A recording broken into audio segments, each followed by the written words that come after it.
et la grande fête du camping. Bonjour les amis, préparez-vous à plonger dans une nouvelle aventure palpitante avec Dino et ses amis au Flower Camping. Aujourd'hui, c'est un jour très spécial, car la fête du camping approche à grands pas.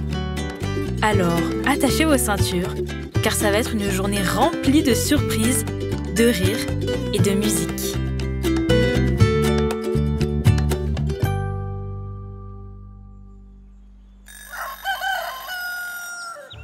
Ce matin, au Flower Camping, quelque chose de spécial se prépare. Léa et Marco sortent de leur cabane, encore un peu endormis, mais très intrigués par des bruits inhabituels. Léa se frotte les yeux et s'exclame avec émerveillement. « Marco, regarde, il y a des guirlandes colorées partout et des ballons rouges, jaunes et verts. C'est magnifique !»« Oui, on dirait qu'ils préparent une grande fête !» répond Marco, d'une voix un peu timide en regardant tout autour de lui. Léa, avec ses nattes et sa robe à fleurs, trépigne d'excitation. Marco, lui, reste un peu en retrait, son t-shirt rouge préféré sur le dos. Soudain, Dino, la mascotte du camping, les rejoint en trottinant joyeusement. « C'est la grande fête annuelle du camping !» s'écrie Léa en tapant dans ses mains. « Maman a dit que c'était magique. Viens Marco, viens Dino, allons voir !» En se promenant, ils voient une course en sac sur le point de commencer. Léa propose alors avec enthousiasme. « Oh super! On participe Marco ?» Mais Marco secoue la tête et murmure. « Non, je préfère regarder d'abord, mais je vais vous encourager très fort. » Alors Léa et Dino sautent dans des sacs en toile. « Youhou! Allez Dino, saute plus vite !» crie Léa en riant aux éclats. De son côté, Marco applaudit et scande de toutes ses forces. « Allez Léa, allez Dino, vous êtes les meilleurs !» Après la course, tout le monde se rassemble sur la place principale. L'air est rempli de joie, mais soudain, une rumeur se répand comme une traînée de poudre.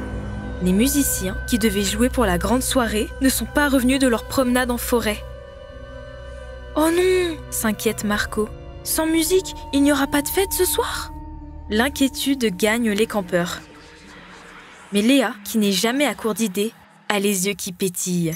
Elle chuchote à l'oreille de Marco. « Et si on crée notre propre fanfare ?» Marco la regarde, les yeux ronds de surprise. « Notre propre fanfare ?» demande-t-il. « Mais avec quoi ?» Léa répond avec une excitation grandissante. « Avec tout ce qu'on peut trouver, des casseroles pour faire des tambours, des bouteilles avec des cailloux pour faire des maracas. » L'idée de Léa est si géniale qu'elle chasse la timidité de Marco. Ensemble, ils entraînent tous les enfants dans une incroyable chasse au trésor sonore. « Léa, regarde !» s'exclame Marco, ravi. « J'ai trouvé une vieille boîte en métal, ça fera une super cymbale !» De son côté, Léa, très concentrée, annonce fièrement. « Et moi, avec cette vieille gamelle et ce morceau de tissu, je fabrique un tambour !» En quelques minutes, le camping se transforme en un joyeux atelier de musique. Une fanfare incroyable prend forme, sans aucune partition. Mais alors qu'ils s'apprêtent à jouer, un grand coup de vent s'engouffre sous la tente. « Oh non, mes feuilles !» s'écrie Léa, découragée. « J'avais commencé à écrire les paroles de notre chanson. Elles ont disparu !» Un silence s'installe. C'est Marco qui, cette fois, a une idée lumineuse. Il prend la parole d'une voix claire et encourageante. « Ce n'est pas grave, chacun peut inventer une phrase sur ce qui rend le camping magique. Le soleil du matin, les jeux entre amis, les étoiles dans le ciel. » Le visage de Léa s'illumine.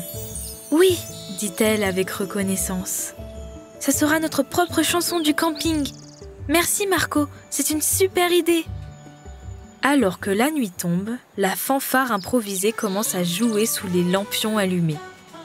Les adultes, d'abord intrigués, s'approchent et se mettent à chanter et à taper dans leurs mains. Dino, ravi, applaudit avec ses petites pattes.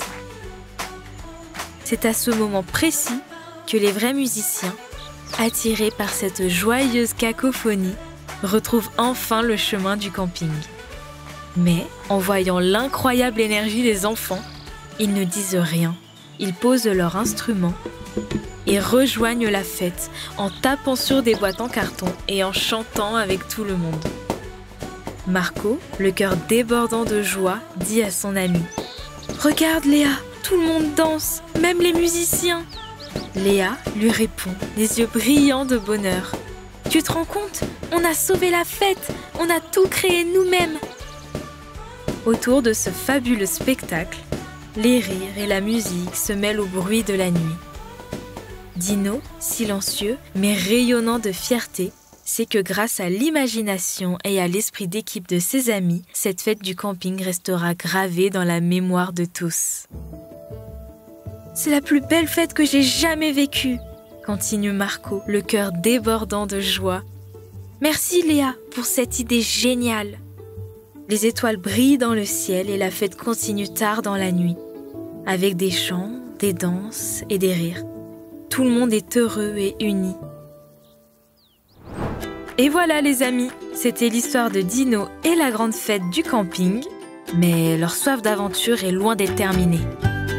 Le Flower Camping est un lieu magique où chaque jour, une nouvelle histoire attend d'être vécue. Pour la connaître, il faudra nous retrouver très bientôt pour de nouvelles aventures de Dino.